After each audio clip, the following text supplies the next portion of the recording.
Good morning, everyone. Welcome to Café on Tampa Online. We've got another great speaker this morning. We're talking about urban beekeeping in Tampa, and Dell will introduce our speaker. Good morning, everybody, and thank you, Bill, and welcome to Café con Tampa this Friday.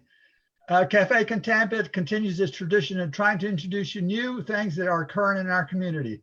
Our speaker today is Father Zack Elliott, OFM. He's a priest at Sacred Heart Catholic Church in downtown Tampa, and he's going to talk to us about urban beekeeping in Tampa.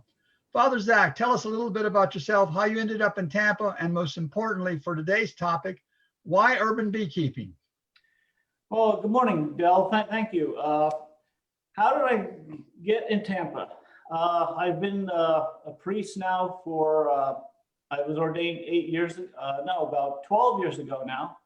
My first assignment was in East Rutherford, New Jersey, and then they sent me down to Tampa in 2011. So I've been down here for 9 years now.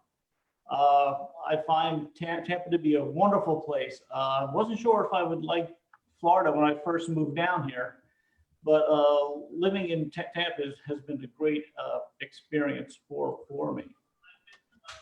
The parish has been great, and I just love it here.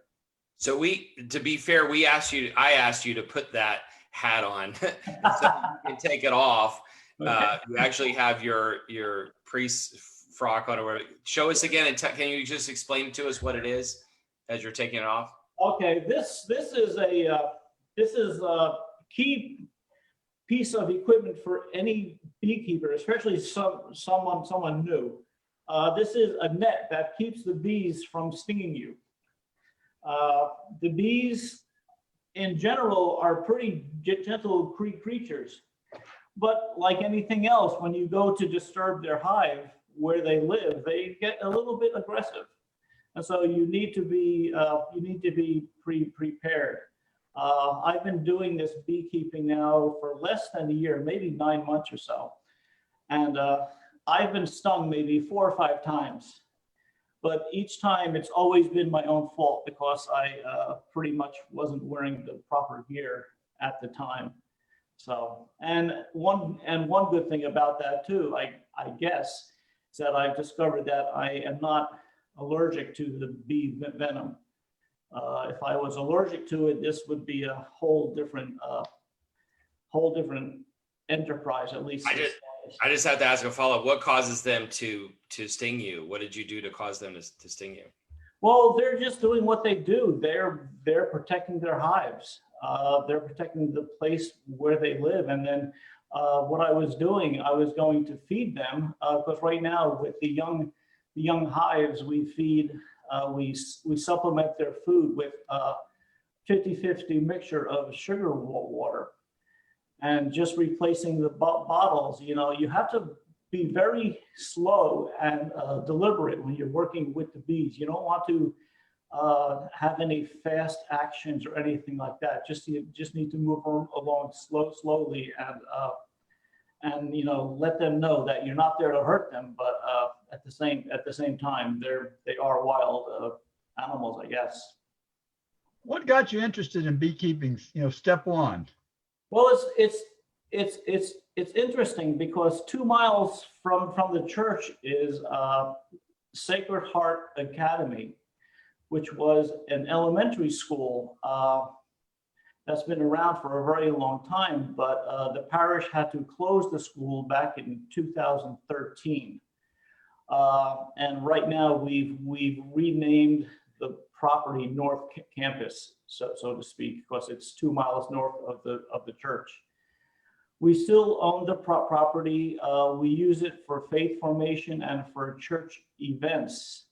And we're going through a campaign right now to redevelop that property to make it more conducive for our ministries. But I was telling the pastor at the time, you know, we have all this space up there, and I don't know. I said it would be a great place for some beehives. As I said that, one of our parishioners, J. Michael Shea, overheard me, and he is a former beekeeper himself. and he was interested in getting back into it again. So he's acting as my mentor. And so after speaking with him for a while, he is a good friend of the people down over at South Tampa Farms down on Interbay. And he knows the beekeeper there. And the beekeeper there, it was from him where we were able to acquire 3 hives that we have up at the North campus now. And Michael acts as my mentor, and that's how it's all started. Is there a tradition in the church, modern or historic, of priests getting involved in agriculture in some way? I would probably say there is a tradition, probably more in the monastic orders. Those priests and religious who take a vow of stability, which means they stay in the same location their entire lives, and usually it's places like the Trappists, who do the farming and that type of stuff, who have these different enterprises to support themselves. They would be into beekeeping at a much larger scale than I would be. For me, it's just a hobby for right now. But even with the 3 hives, I see the huge potential that it can have.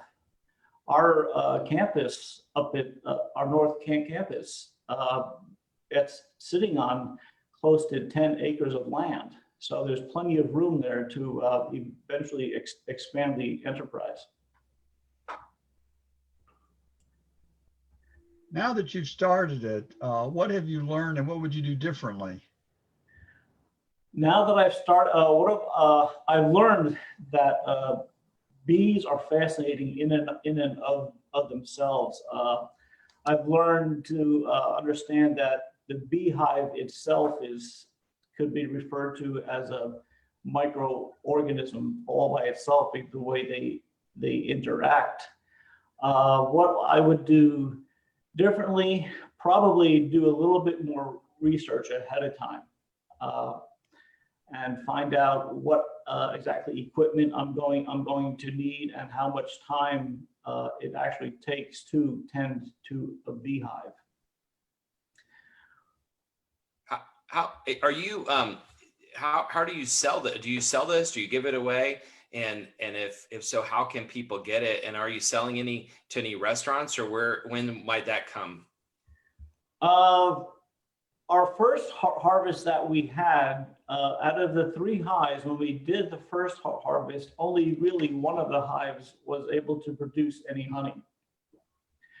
The other 2 hives were not that strong yet. So, but from that one hive, we were able to get close to 2.5 gallons of honey. That honey, that was dispersed among the staff here at the church, and some people. We did not sell the first staff. I mean the first harvest. I just gave it to staff members and a few parishioners. This second harvest we're about to have in a couple of weeks. Through inspecting the hives, we have discovered that all 3 hives have honey to be drawn. So this time I'm expecting at least 5 to 7 gallons of honey, if not more. And we have a gift store, which is right next to the church, that we will be selling the honey in. So I'm hoping to have that on the shelves by Thanksgiving. Is there anything in the church about blessing honey? Like there's holy water. Is there holy honey? Is there anything special about it that it's produced by a priest? Well, I would say that it is holy and sacred because it's part of God's creation. You know, it's all part of the gift that God has given us. And what we do, with the honey, and being we don't have to really process it in any way. I mean, that's sort of a gift in and of itself, that there's no additional processing. But before it goes into the store, I will make sure that I bless all the honey ahead of time, just Great. to make sure. Thank you. Okay.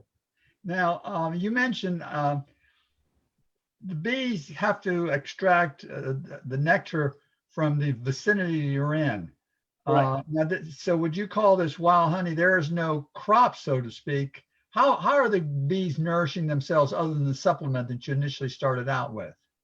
Well, that was something, honestly, we left up to the bees. You know, when we transported the bees, when we relocated the hives from the South Tampa farm up to the North Campus, what we did, we supplemented their food with the sugar water, and then pretty much left them on their own to go and forage for food.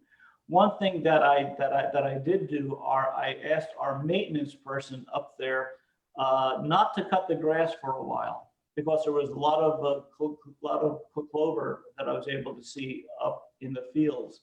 So I told him to let that grow for a while, just to help feed the bees.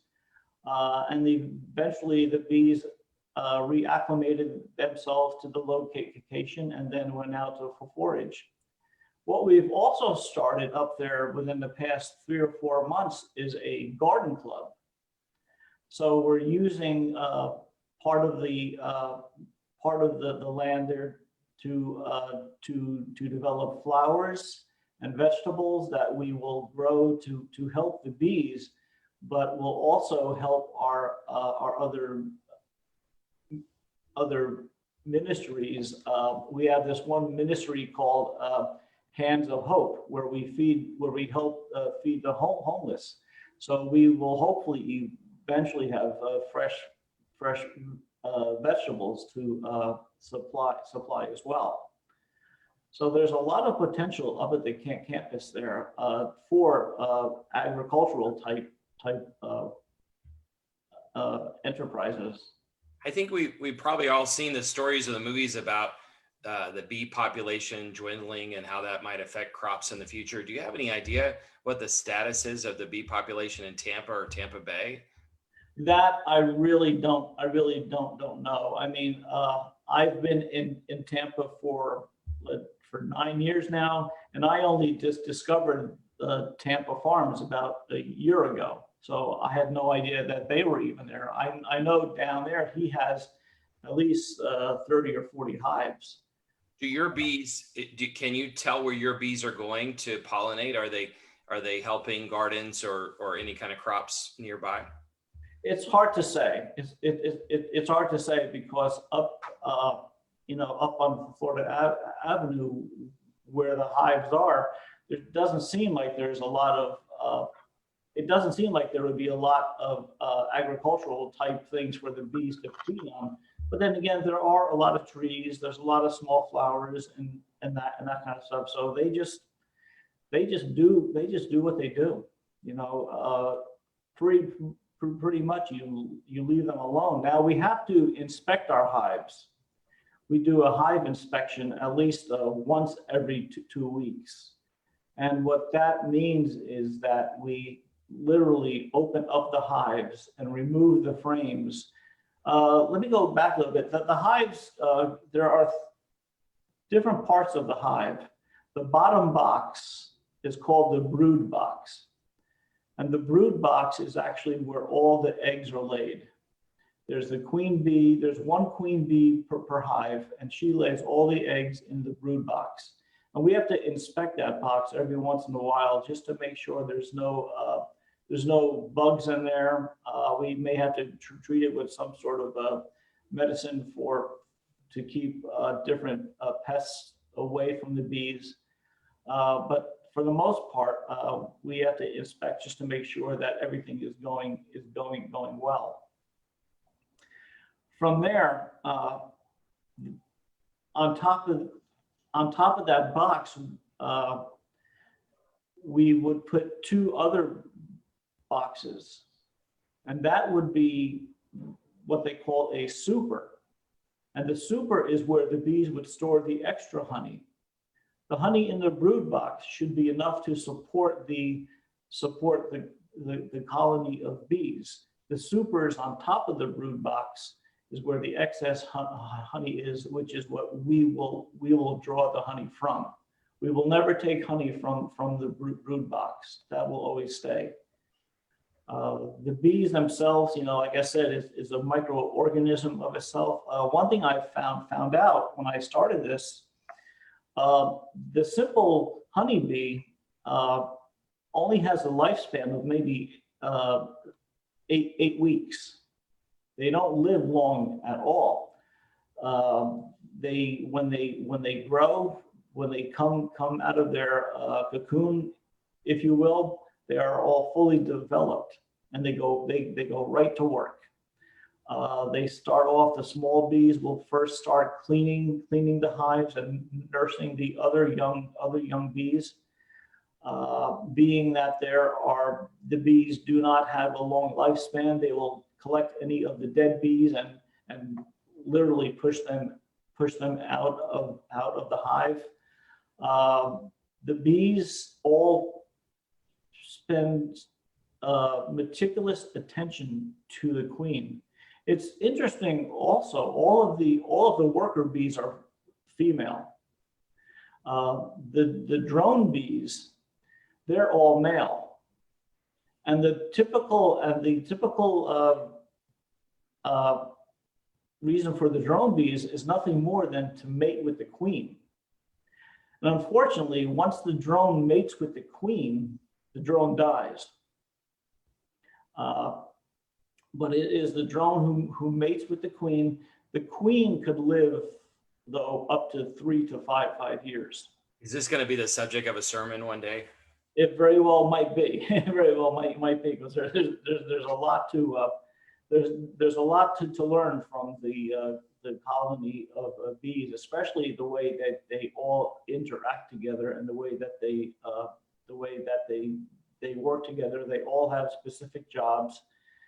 And is there any kind of spiritual experience that you get from interacting with the bees? Well, it's spiritual in the sense that it is you're able to see the harmony of the beehive itself, and how they all work together, and how they're all dependent on each other. There's the only hierarchy within the hive is pretty much the queen herself, but everyone else in the hive works in conjunction to support the queen, but also to support the hive itself. So it's a very selfless existence. So somebody might say, why do you need all that gear to protect yourself? Why can't you just say a prayer and God will protect you from the bees? Well, you certainly can say a prayer. There's no harm in that. We certainly believe in the power of prayer. But then again, you need a little bit of protection as well. The bees, more experienced beekeepers than myself will only simply wear the headgear. They will go into their hives with short sleeves and without gloves on, because they've been doing it a lot longer. But the bee sting, it doesn't really hurt. I mean, it might itch a little bit for a day or two afterwards, but it really doesn't hurt all that much. I guess the thing that you would need to be mindful of is if you're allergic to it. So the experience itself is just being able to be involved in such a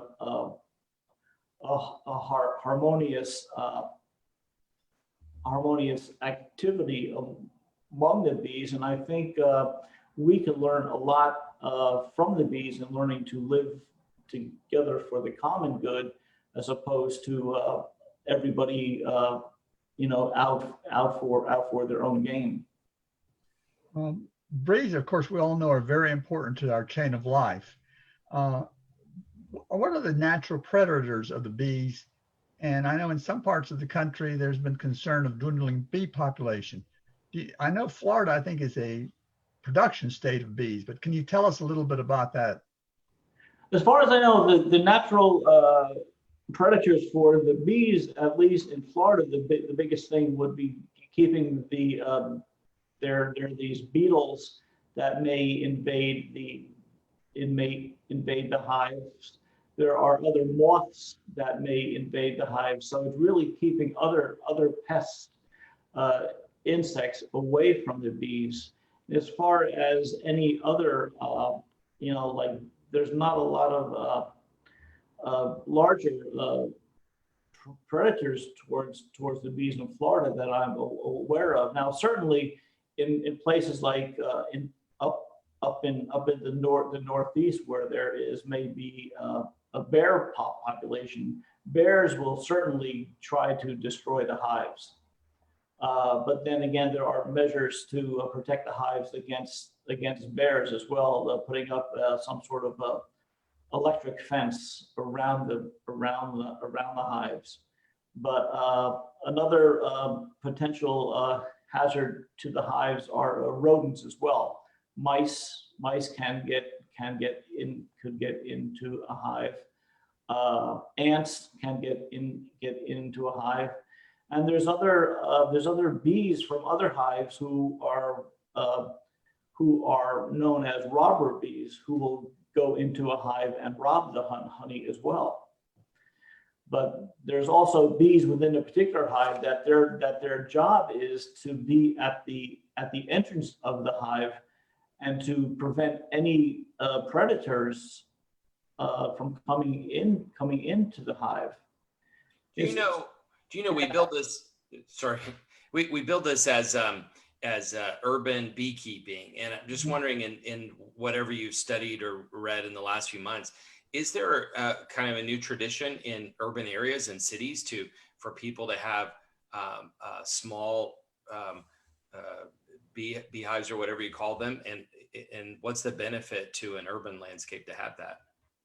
Oh, the benefit always for urban landscape, or for wherever the beehive is to promote the pollination of many flowers or vegetables that may be in the immediate area.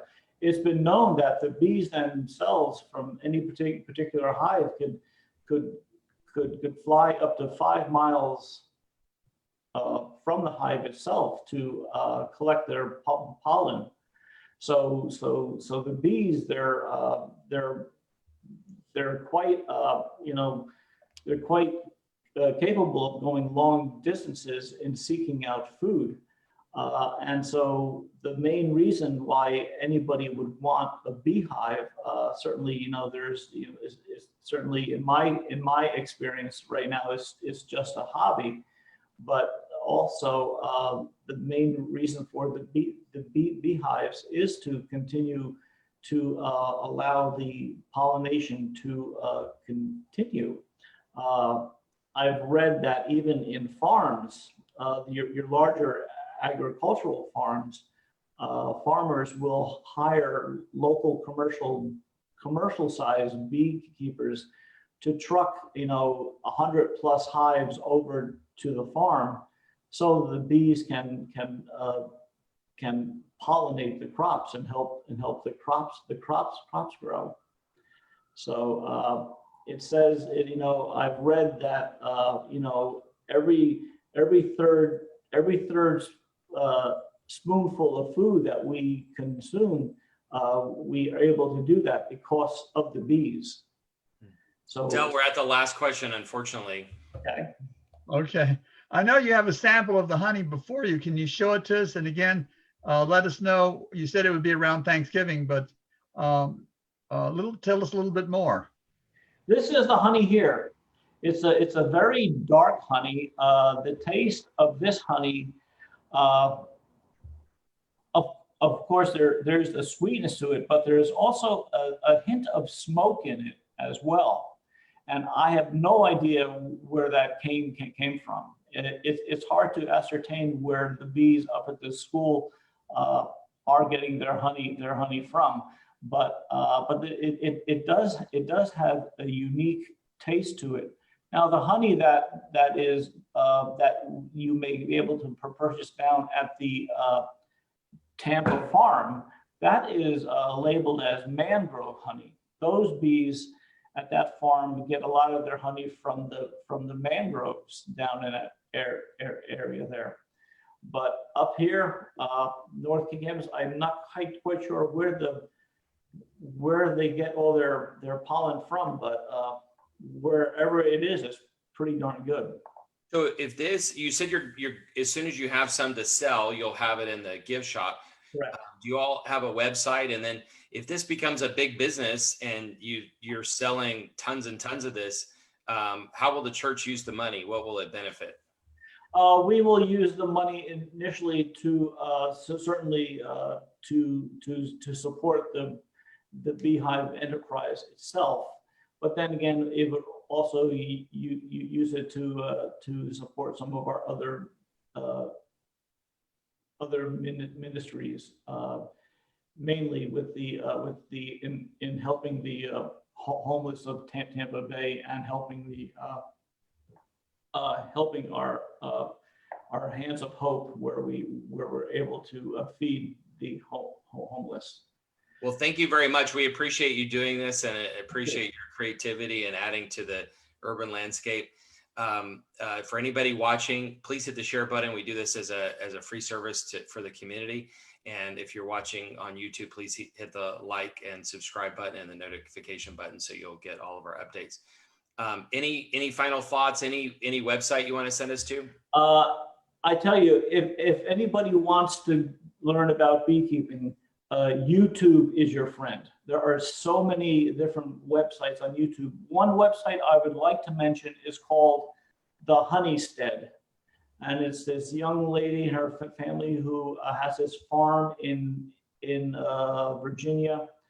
And and I find her to be the most passionate person about bees ever.